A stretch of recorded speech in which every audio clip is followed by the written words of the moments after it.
Avoir de la difficulté à s'affirmer, avoir de la difficulté à dire non, c'est un réel problème. C'est un réel problème parce que c'est sans fin.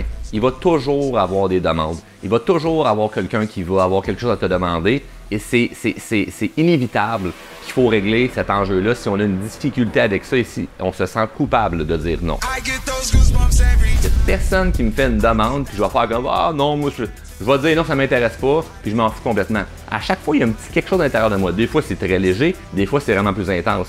Mais à chaque fois, je suis comme mon sentiment de vouloir faire plaisir est présent. J'ai envie que la personne soit contente, j'ai envie de faire plaisir. Je l'ai ça au fond de moi. J'ai envie d'être là pour les autres, j'ai envie de faire plaisir, j'ai pas envie de déplaire. Et quand j'arrive pour dire non, ben, j'ai l'impression que, tout comme toi, je vais déplaire.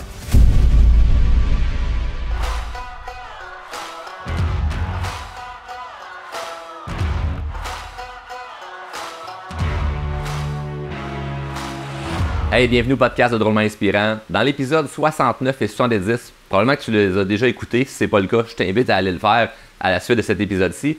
Mais j'abordais le sujet d'apprendre à dire non. Comment réussir à mieux s'affirmer. Et même si ça fait longtemps que j'ai enregistré ces épisodes-là, je m'en fais encore parler. Donc, c'est des épisodes qui ont été super populaires. Et il y a encore des questions qu'on m'amène par rapport à ça parce que, évidemment, quand on parle de s'affirmer, quand on parle de communication et surtout dans l'angle d'apprendre à dire non, il y a beaucoup de nuances. Et j'ai cumulé les questions que vous m'avez envoyées, j'ai cumulé certaines choses que j'ai vues avec des clients en coaching. Je me suis dit que ce serait intéressant de pouvoir aller creuser encore un petit peu plus loin sur le sujet. Parce que avoir de la difficulté à s'affirmer, avoir de la difficulté à dire non, c'est un réel problème. C'est un réel problème parce que c'est sans fin. Il va toujours avoir des demandes. Il va toujours avoir quelqu'un qui va avoir quelque chose à te demander. Et c'est inévitable qu'il faut régler cet enjeu-là si on a une difficulté avec ça et si on se sent coupable de dire non. Parce que c'est sans fin. Il va toujours avoir une nouvelle demande et des fois, on peut acheter la paix avec une personne en disant « Ah ben là, pour cette situation-là, je vais dire oui, puis comme ça, j'achète la paix, je me sens mieux. » La réalité, c'est que de dire oui alors que tu aurais voulu dire non, c'est un faux sentiment de sécurité.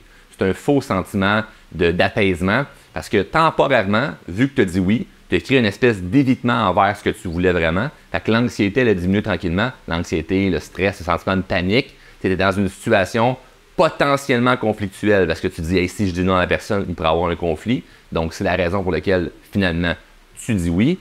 Mais quand tu penses à ça, puis tu es face à la personne, tu es face à la demande, puis tu dis oui, alors que tu aurais voulu dire non, ton anxiété ou ton stress diminue temporairement. Ce qui est plaisant, ce qui est une bonne chose en soi, parce que le but, c'est d'être le moins stressé et le moins anxieux dans la vie de tous les jours. Mais le problème que ça crée en faisant ça, c'est qu'à long terme, ton anxiété va augmenter. Il va augmenter pourquoi? Parce que, à force de dire oui, alors que tu aurais voulu dire non, ça devient un petit peu ton identité. Puis moi, je rencontre des gens qui me disent « Ouais, mais Charles, tu sais, moi, je suis de même, j'aime ça faire plaisir aux autres, même si c'est à mon dépens, je pense aux autres avant de penser à moi, puis si je prends plus soin de moi que je prends soin des autres, je me sens coupable. » Puis ce que j'aimerais voir avec toi aujourd'hui dans cet épisode-là, c'est qu'il y a une façon de pouvoir continuer à être là pour les autres, à pouvoir être gentil, à être bienveillant, sans nécessairement mettre les autres sur un piédestal, puis de toujours mettre les autres en priorité, puis de toi passer en deuxième. Donc, ce qui est important à savoir, c'est que, premièrement, c'est quoi le risque de dire non? C'est parce qu'il doit sûrement avoir quelque chose qui fait en sorte que tu te sens mal ou que tu es anxieux par rapport à dire non dans une situation. Souvent, le risque, c'est de déplaire. Puis il n'y a aucun problème à vouloir plaire. T'sais, si on va sur un point là, très, très simple, très de base, il n'y a aucun souci à vouloir plaire. L'enjeu, c'est quand tu as peur de déplaire et tu décides ou tu communiques d'une façon juste pour plaire parce que tu veux éviter le sentiment de déplaire. Là, ça devient complètement tordu parce que tu le ressens que tu n'es pas toi-même. Tu ressens que tu fais des choses uniquement par rapport à comment les autres vont se sentir. Et ça devient étourdissant. Là. Ça devient étourdissant parce que tout le monde est différent. Il y a des gens qui sont dans une mauvaise journée et vont réagir d'une manière que tu n'aurais pas attendue. Puis là, ça crée peut-être un conflit. Puis là, tu t'en rends par rapport à ça. Il y a tellement de situations qu'on peut mettre là-dedans. Il y a tellement de nuances, il y a tellement de contexte. C'est tellement compliqué que si on revient à quelque chose de simple, on pourrait dire hey, on peut tuer tout le monde, là, les êtres humains de la Terre, juste être nous-mêmes avec bienveillance et gentillesse, c'est-à-dire, moi, je vais être bien fin avec les autres, mais j'ai mes limites, puis que tout le monde accepte ça. Parce que le problème de pourquoi on a la difficulté à dire non, c'est que sûrement quelques fois dans notre vie, où ce qu'on a dit non, puis ça s'est mal passé avec les autres. On a senti qu'on a déçu quelqu'un, il y a une personne même qui s'est fâchée, ça a créé un conflit. Puis ça, depuis, ça a laissé une marque. Ça a laissé des traces et ça fait en sorte qu'aujourd'hui, ben, inconsciemment, ça te revient dans la tête l'espèce de mauvais feeling de hey, j'ai déçu quelqu'un, ou cette personne-là n'était pas contente, ou ça a créé une chicane, cette personne-là, ben, elle avait pu me parler. Et là, tu veux éviter le plus possible de reproduire ces situations-là. Fait que, of course, que tu vas dire oui alors que tu devrais dire non pour des petites situations à gauche, à droite, comme des grandes situations. Ensuite de ça, ce qui est important de savoir, c'est que tu manques peut-être de clarté par rapport à tes objectifs si tu es prête à dire oui. Parce que si on y va d'un point de vue là, assez clair, là, si tu as un objectif en tête, tout ce que tu t'en vas, tu as de la clarté par rapport à une vision du futur, bien, tu ne vas pas te laisser distraire par les petites demandes du quotidien ou les affaires à gauche à droite. Parce que techniquement, ton temps, il est limité. Puis ça, il faut respecter ça. Si ton temps il est limité, il faut que tu y accordes de l'importance à ton temps. Puis moi, ce que je vois, et j'en parlais justement dans l'épisode 69 et 70, c'est des gens qui ne valorisent pas leur temps. Prends quelque chose que tu valorises. Par exemple, tes enfants. Tu les valorises, tes enfants.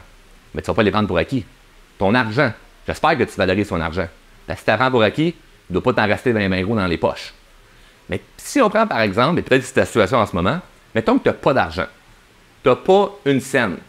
Tu n'as pas d'argent, tu n'as rien, tu as zéro dans le compte en banque, tu as un petit peu d'argent à gauche à droite pour à peine te nourrir cette semaine, puis tu ne sais pas comment tu vas faire pour payer ton loyer. Imagine, tu es dans cette situation-là, et moi je viens te voir puis je te demande hey, tu me prêterais-tu 1000$? Qu'est-ce que tu vas me répondre? Tu vas me répondre non. Pourquoi? Parce que tu n'as pas 1000$. Mais si je te demande par contre, ouais, ben, viendrais-tu faire le ménage chez nous? Ben là, tu vas dire, ben, le ménage, ça ne me tente pas vraiment de faire ton ménage puis de torcher tes affaires. Mais j'ai le temps pour ça, par exemple. Je suis capable de trouver le temps. Peut-être que tu vas dire oui, à venir faire le ménage chez quelqu'un, alors ça ne te tente pas, parce que le temps, ça, tu peux le trouver à quelque part. Mais si je te demande de l'argent que tu n'en as pas, ben ça, c'est facile de dire non. Tu ne l'as pas. Tu n'as pas l'argent. Mais si tu as de l'argent et on t'en demande, tu devrais dire non, alors peut-être que tu vas trouver une façon de pouvoir aider l'autre. Faire plaisir, essayer de donner un coup de main. Puis des fois, c'est correct, des fois, ça ne l'est pas. Ça dépend de nous autres. Et on n'a pas à se justifier. L'idée, c'est de savoir comment je me sens par rapport à la situation. Puis de suivre ça. D'être intègre envers soi-même, d'être honnête envers soi-même. C'est ça le plus important. Et quand tu relativises des choses, puis tu te rends compte que ben, c'est vrai. S'il y a quelque chose que je n'ai pas et on me demande, ben, la réponse va être non parce que je ne l'ai pas. Ben, ça devient beaucoup plus facile. Parce que je peux me justifier avec le fait que ben, je ne l'ai pas. Tu me demandes de l'argent, Charles, j'en ai pas. Ben, c'est facile, je vais te dire non parce que j'en ai pas. Mais du temps, avec ça, j'en ai. Fait que toutes les petites demandes à gauche, à droite, ben, je suis capable de trouver du temps pour ça. Puis ça, je trouve ça dommage parce que c'est qu'on ne se valorise pas assez en tant que personne. On ne se valorise pas assez en tant que temps qu'on a. Puis notre temps vaut beaucoup plus cher que n'importe quel montant d'argent. Parce que si je te dis, je te donne 1 million là, maintenant, dans tes poches, sûrement que tu es content. Mais si je te dis, là, il y a une condition à ce million-là, c'est que demain, tu ne te réveilles pas, tu es mort, vas-tu prendre le million? Probablement pas. J'imagine que non. Tu vas avoir une belle journée sur le party, le lendemain, tout ça, c'est terminé. Donc, ça veut dire qu'une journée là, de vie vaut plus qu'1 million dans ta tête. Tu te dis, ben non, mais ma vie vaut plus qu'1 million. Fait que, à quoi bon valoriser notre temps comme si c'était correct, je peux l'offrir à n'importe qui, puis dire oui quand ça me tente pas, parce que je me sens mal, puis je préfère mieux me sentir, mais toujours dans des situations un peu bizarres, puis un peu conflictuelles, puis c'est tout le temps un peu nébuleux, que de m'affirmer et de dire non, puis c'est comme c'est pas le fun temporairement, mais après ça, on passe à autre chose. Parce que ton temps, il est beaucoup plus important. Donc ça, c'est apprendre, en fait, c'est à vraiment élever notre pensée par rapport à ça, parce que si on prend notre temps pour acquis, on est conditionné à rester là-dedans. Et si tu ne prends pas, si tu restes encore sur cet étage-là de conscience, toute la suite de ce que je vais dire dans l'épisode ne te sert à rien. Parce que c'est le plus important, valoriser ton temps, te valoriser comme personne. Ensuite de ça, c'est quoi la qualité de la relation? Il ne faut pas confondre la gentillesse avec, par exemple, le respect. Parfois, on va dire à certaines personnes, ouais, mais je vais dire oui parce que c'est par respect pour la personne. À part rapport, tu peux dire non à certaines personnes, puis c'est très respectueux. Puis c'est fait pas de toi une personne moins gentille. On confond ces deux choses-là dans plein de situations. Cette personne est tellement gentille, elle est tout le temps là pour les autres. Non, c'est pas nécessairement de la gentillesse. Des fois, c'est de la peur de justement dire non puis de s'affirmer. Donc, quelle est la qualité de la relation? Par exemple, il y a certaines personnes dans ma vie qu'il y a des choses qu'ils vont me demander, qui vont me tenter plus ou moins, mais je vais dire oui parce qu'elles sont tellement importantes pour moi que je vais le faire. Ça va me faire plaisir parce que la personne, si elle est heureuse, moi, ça me rend heureux. Cependant, il y a d'autres personnes que je vais respecter tout autant, mais puisque la relation n'est pas aussi proche que d'autres, je vais devoir dire non. Peut-être pour la même demande, parce que je valorise mon temps. Donc, quelle est la qualité de la relation? C'est une question importante à se poser. Ensuite de ça, comment réussir à apprendre à s'affirmer?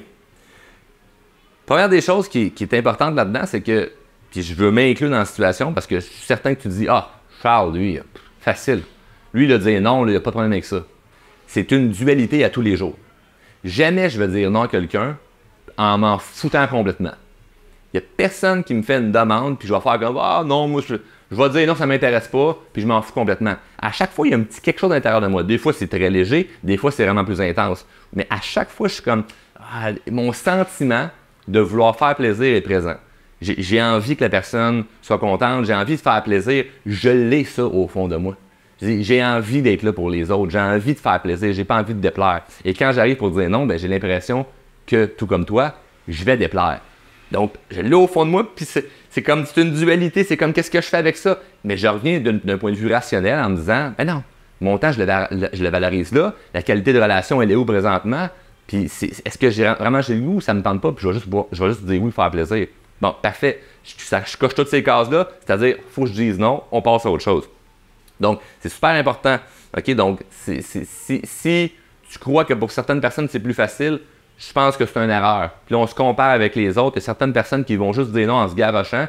Puis ça ne fait pas d'eux des personnes plus fortes ou plus courageuses. C'est juste des gens désagréables. Parce qu'il y a des gens qui vont dire non, mais c'est parce qu'ils se foutent des autres, ils n'ont aucune empathie. C'est très différent. Puis j'accepte que ça va être inconfortable pour probablement un long moment de m'affirmer et de dire non à certains moments. Puis ça, c'est ce qui m'a beaucoup aidé. C'est d'accepter que ça va être inconfortable.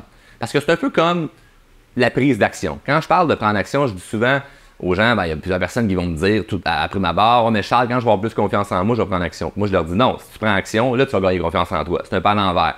Et c'est la même chose là-dedans. C'est que certaines personnes qui, avant d'arriver à dire non, ils se disent non, mais il faut que je développe des compétences, puis je travaille sur moi pour me sentir mieux.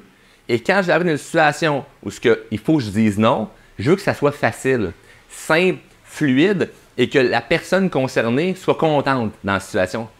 Ça marche pas de même, c'est pas ça la vie, ça se peut que ça soit difficile. Donc, il faut t'accepter que c'est inconfortable. Donc, moi, la journée que j'ai accepté que c'était inconfortable pour moi de dire non, mais que je devais quand même le faire parce que c'est important pour moi, pour ma vie et pour les gens qui m'entourent, parce qu'il faut que je leur accorde un peu plus de temps qu'à certaines autres personnes, j'ai commencé à dire plus non.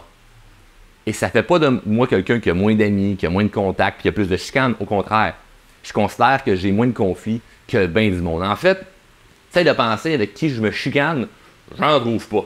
Peut-être du monde sur Internet qui se chicane tout seul avec moi en vidéo, mais moi, dans la vraie vie, je me chicane avec personne. Parce que les discussions sont claires. Les gens qui se chicanent, généralement, c'est parce que c'est ambigu. Ils disent oui, mais après ça, ils reviennent sur leur décision. Moi, je ne reviens pas si c'est ma décision. Là. Si je t'ai dit oui, c'est oui. Si je te dis non, peut-être je vais changer d'idée. Si j'ai dit non et je change d'idée, les gens ne sont pas offusqués. Ils vont dire, hey, tu m'avais dit non. Parfait, ils ont accepté que tu avais dit non. Ou ils l'ont pas accepté, puis c'est leur problème, ça ne m'appartient pas. Mais après ça, ça se peut fort bien que si finalement tu changes d'idée, tu dis oui, les gens, moi, je vais être content. Je vais te donner un exemple. Présentement, je suis en République dominicaine et ça se peut même que tu entendes de la pluie. J'ai essayé de faire le podcast sur la plage, puis c'est même mouillé sur la tête. Je me suis trouvé un autre endroit pour le faire. Et je suis ici dans le contexte, en fait, je suis invité à donner des conférences puis des formations pour un club de réseautage d'investisseurs immobiliers et d'entrepreneurs. Ça fait plusieurs années que je viens à ce même voyage-là. Et à chaque année, on me demande à la fin de la semaine de faire un spectacle pour une espèce de bien cuit, un roast par rapport à ce qui s'est passé durant la semaine. Fait que ça, c'est très, très niché comme blague. Si je te montre mon spectacle, tu vas trouver rien de drôle parce qu'il fallait être là pour comprendre les blagues. Et c'est un gros défi. C'est un gros défi parce que écrire de l'humour, c'est pas évident. Moi, j'ai plein de gens qui vont venir me voir et vont dire « Hey Charles, ça te tenterait-tu de faire une joke sur le bateau? Je fais, de quoi la joke sur le bateau? Ben, il y a du monde qui sont allés en bateau, puis ils n'ont pas pogné de poisson. C'est comme, OK? En quoi c'est drôle, ça? Le monde, ils font, ben, je sais pas. Ben, moi non plus. Fait que c'est comme, c'est dur d'écrire de l'humour, puis moi, c'est une passion, c'est quelque chose que je fais à l'occasion pour soit des demandes comme ça, ou ce que c'est un challenge, ou pour la fête d'un ami, puis j'ai envie de faire un bien cuit. Donc, j'aime écrire de l'humour, mais c'est vraiment un gros défi. Là, cette année, il me manquait de contenu. Il s'était moins passé d'anecdotes durant la semaine où que tout le monde peut avoir le contexte pour que je puisse faire un spectacle et que les gens trouvent ça drôle. Donc, hier soir, c'était le fameux spectacle que j'étais supposé faire. Et moi, j'avais dit non. J'avais dit à l'organisation, écoutez, cette année, il n'y a pas assez eu de choses. Je suis un peu plus fatigué pour être honnête. J'ai travaillé fort durant la semaine avant. Je sens que j'ai un peu moins d'énergie pour ça. Puis je me justifie pas. Je dis juste comme non, cette année, je le file pas, je le ferai pas. Et finalement, ils ont demandé à d'autres personnes de le faire. Et là, ces personnes-là m'ont dit, Charles, c'est dans le tout de venir au moins nous aider à écrire le sketch. Parce qu'on est loin des humoristes. Moi aussi, je suis loin d'être un humoriste. Mais j'ai un talent là-dedans, puis j'aime ça. Fait que ça me fait plaisir. Je vais aller vous aider à écrire le fameux sketch que vous voulez faire devant tout le monde qui va être là, tout le monde qui sont concernés durant la semaine, puis qui est une espèce de bien écrit où on écœure un peu le monde qui sont là durant la semaine. Donc, je me mets à écrire avec eux autres, puis j'écris des jokes, j'écris des blagues. Puis plus que j'en écris, plus que les gens avec qui j'écris me disent « Hey Charles, c'est tellement bon, tu devrais le faire, ce segment-là. Et puis ça, tu devrais le faire. » Puis là, je me dis « Sais-tu quoi? Ça me tente finalement de le faire.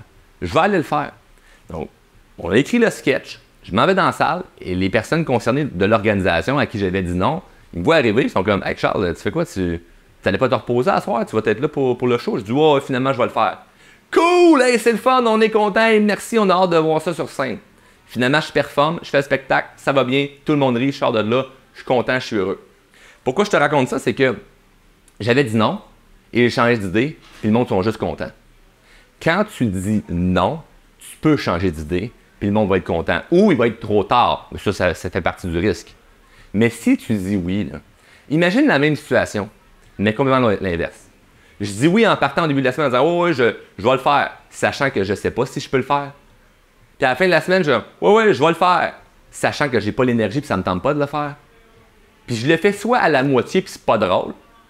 Tout le monde est déçu, dont l'organisation et les gens dans la salle m'ont dit « Pourquoi Charles est sur scène pour faire des jokes moyennes, c'est pas drôle, on dirait que c'est pas forcé. » Ou pire que ça, je dis « Ah, finalement, non, je peux pas. » Puis je dis non à la fin en me justifiant que ben moi, c'est important, il faut que je me respecte là-dedans. C'est comme non, tu avais dit oui. Donc les gens qui disent oui, après ça, ils changent d'idée en disant la fameuse excuse de non, mais c'est parce que là, il faut que je pense à moi. Il est trop tard. Tu as dit oui. Tu vas jusqu'au bout. Mais si tu dis non, tu peux changer d'idée. C'est ça la beauté de dire non. Fait que moi, je préfère dire non plus rapidement que dire oui, parce que je le sais que si je dis non, j'ai le potentiel de pouvoir changer d'idée. Mais si je dis oui, c'est terminé, c'est coulé dans le béton parce que si je reviens sur ma décision, je perds crédibilité. Et perdre sa crédibilité, ça coûte cher. Extrêmement cher, tu ne veux pas la perdre ta crédibilité. Ensuite de ça, lorsque tu veux dire non dans une situation que tu trouves difficile, ce qui est important, c'est d'être le plus direct possible. Quand je dis direct, ça ne veut pas dire d'être méchant. Mais c'est qu'il ne faut pas qu'il y ait une espèce de sentiment que l'autre ressent ou que tu es indécis. Parce que plus que de l'indécision, plus que ça l'amène place à de la justification. Donc, si tu es direct en disant « Ah non, ça ne fonctionnera pas » ou « Ah non, je ne pourrais pas » ou « Ah non, ça ne me tente pas », bien, ça fait en sorte que la personne « OK, la réponse c'est non, on ne va pas plus loin. » Mais si c'est « ben, je sais pas, là, laisse-moi, ben, oui, ça me tente, là, mais ça laisse place à justification, c'est-à-dire toi, il faut que tu te justifies, puis l'autre, ça lui laisse place à négociation. Donc là, dépendamment de ce que tu vas donner comme justification, l'autre va faire « Ouais, non, mais OK, ben tu peux pas à cause des enfants. » Ben non, amène-les quand même, j'ai une gardienne sur place. Là, tu fais « Ah, fuck, tu es en train de solutionner mon excuse que j'avais. » Donc, si c'est non d'une manière plus directe, ben, au moins, tu es moins sur le chemin, puis l'espèce de pente glissante de « Ah, je me justifie », puis l'autre va faire comme « Non, non, non, j'ai une solution pour toi. » Tu veux éliminer ça quand tu le sais que justement, ta réponse c'est non. C'est comme, il faut que ça soit non. Il ne faut pas que ça soit « un peu indécis ». Ça, c'est super important. Et si tu donnes des excuses, ben c'est la même chose. Si tu donnes des excuses, tu perds crédibilité et tu donnes place à plus de négociation. Donc, tu ne veux pas que la personne négocie avec toi. Il faut que ça soit cadré, il faut que ça soit clair. Puis après ça, au pire, tu pourras changer d'idée. L'autre point également, qui je crois, je n'ai jamais parlé, c'est de se pratiquer là-dedans. Parce que tu vas me dire, ouais, Charles, je comprends, tout ce que tu amènes, c'est bien, mais tu sais, au fond de moi, je trouve ça très difficile, c'est de la pratique. Donc, tu commences en disant non dans des situations où c'est comme qu'il n'y a pas de grandes conséquences. Et aussi, il faut peut-être que tu te pratiques à toi te faire dire non. Parce que peut-être que toi, tu as de la difficulté à te faire dire non aussi. Puis ça fait en sorte que tu es pris dans cette dualité-là parce que, puisque tu n'aimes pas ça, te faire dire non, mais quand tu es dans une situation où tu dois dire non, ben c'est une émotion qui est très similaire.